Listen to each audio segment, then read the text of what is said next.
Hello guys! So yan, panibagong araw, panibagong video naman tayo ngayong araw. So yan, ngayong araw ulit tayo sa farm ni Daddy. So yan, kung napapansin nyo, nag-garden kami dito nung isang araw. So kami lang yung nagbungkal, si Daddy na yung nagtanim. So yung tanim dito ay sili. Kung napapansin nyo, kung ano man yung nakapatong dun sa lupa ay plastic po. Yan yung tinatawag na plastic mulching. Talagang ginagamit rin sa pag-garden. So ano nga ba yung purpose ng plastic mulching? Bakit kailangan pang lagyan ng ganyan? So, yung purpose po ng plastic mulching ay para makontrol yung pagtubo ng mga di nating gustong damo.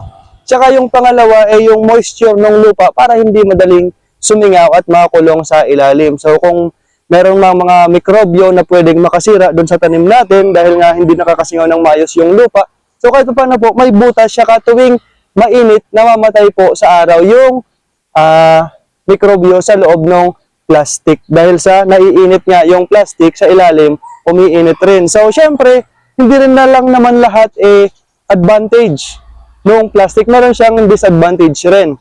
Tulad ng kapag sobrang init ng panahon, yung tanim nyo ay nakadikit doon o nakalapat sa plastic yung dahon, syempre, di maiwasan talagang maluluto yun o yung parang masusunog. So, pero yun lang namang nakakadikit doon sa plastic. Pero yung hindi naman nakakadikit, hindi naman siya maapektuhan nung plastic, yung init ng plastic. So, yan yung tanim.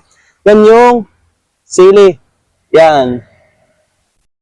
So, 5 plat lang naman to. Hindi pare-pareho yung haba tulad niyon. Maiksi lang. So, hanggang dito lang naman.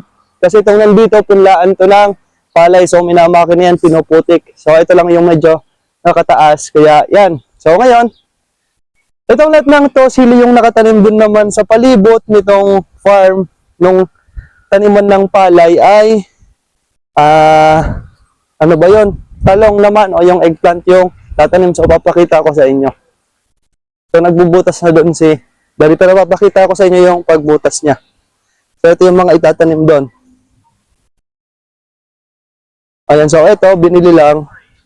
Ito yung talong, ito yung sila, so naka-tray yan pag binibili para hindi masira kapag hahatakin. So ngayon, papakita ko naman sa inyo kung saan naman kayo magtatanim ng talong. So, magdadala na ako ng gasolina templado na kasi wala na daw gasolina yung pambutas.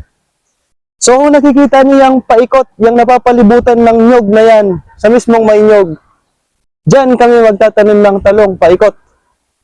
So, yan. Tapos, ito naman yung ginawang butas kanina. So, yan. Masilaw, hindi ko makita. So, ganyan lang naman yung butas. So, bakit? Para ang laki ng butas. Dimotor pa kasi yung ginamit pang butas niya na yun, hanggang doon sa dulo. At hanggang doon yan, paikutin. Pero, ayun, si Daddy. Ayun, yung nakikita nyo yun.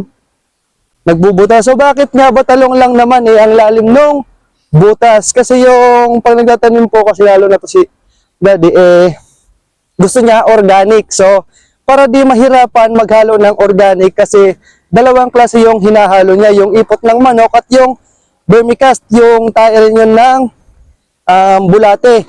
Tapos, bali 3.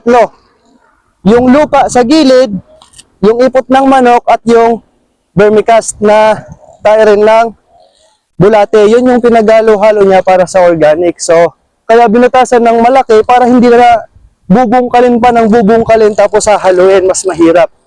Pag gano'n yung ginawa niya, sasalang mo lang doon yung organic, tapos hahaluin mo na lang, hindi mo na kailangan magbungkal pa.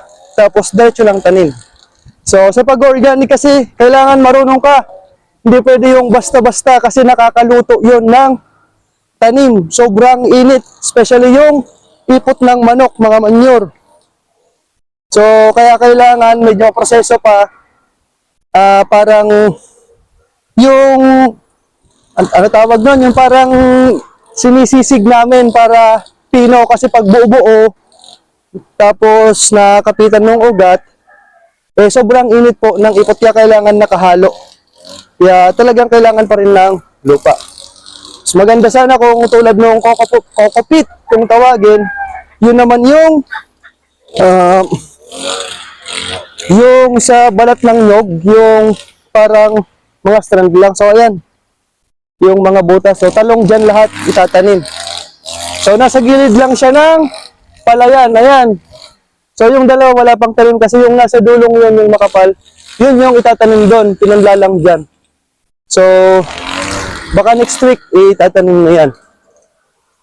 So ito naman, may tanim na, ano ba tanim dito? Sili, saka sitaw. So yung unang tanim dito, ayan, namatay na. So kaya pinalitan ulit, saka merong kamote. So yan na yung libangan kasi ni Daddy. Ayan. So tinan nyo yung pagbutas niya. Papantak natin. So yan, ganyan lang yung pagbutas niya. Pero mababaw lang naman yan, hindi naman nilalaliman. So kaya control lang rin sa ikot, hindi pwedeng sobrang bilis kasi baka biglang bumaon ng malalim. Kasi talong lang. So tinan nyo. So dyan lang ihahalo, tapos yung lupa sa labas, yun lang yung kukunin na ihahalo dun sa organic. So ayan na. Tapos na siguro. At yan, ito naman yung ipot ng manok na tuyo na, saka yung na-stuck na, kaya napapansin nyo parang lupa na. At yun naman yung ipot rin, tayo rin ng bulate. So pag hahaluin ko ngayon, 50-50 lang. Tapos pag nahalo na, sa kada butas na tataniman, isang salok lang nito sa kada isang butas. So ganun lang naman. Tapos hahaluin, saka tataniman ng talong o kung ano man yung itatanim natin. So yan, maghahalo muna ako guys. Yan na yung ating butas, mababaw lang naman yan at ito na yung pinaghalo natin. Isang takal lang naman sa kada isa. So ganyan kami mag-organic dito kapag magtatanim. Tapos konting halo-halo lang.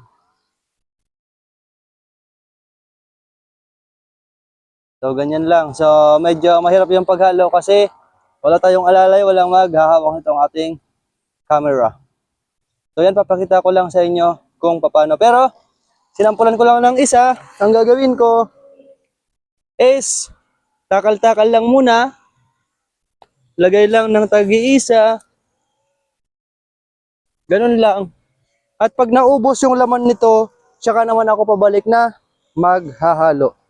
So, ganun lang. So, maghahalo muna ako kasi medyo, kung napapansin nyo, simula dito, paikot, hanggang doon, papunta doon, at pabalik naman sa kabilang pilapil, hanggang dyan sa paikot, dyan, at andun na sila din nagbubutas. So hanggang doon pa yan, hanggang makabalik at hanggang dito sa kabila ng makina. So dito hindi naman nalalagyan kasi medyo maliit yung pilapil dyan. So yan. Update lang namin kayo kapag natapos na naming taniman, butasan at lahat-lahat. So after nito, magtatanim na tapos magdidilig pag nataniman na lahat. So yan, dalawa lang kami. Pero napaka sisiw lang nito. So yan, gano'n lang muna guys. Update namin kayo mamaya. Babush!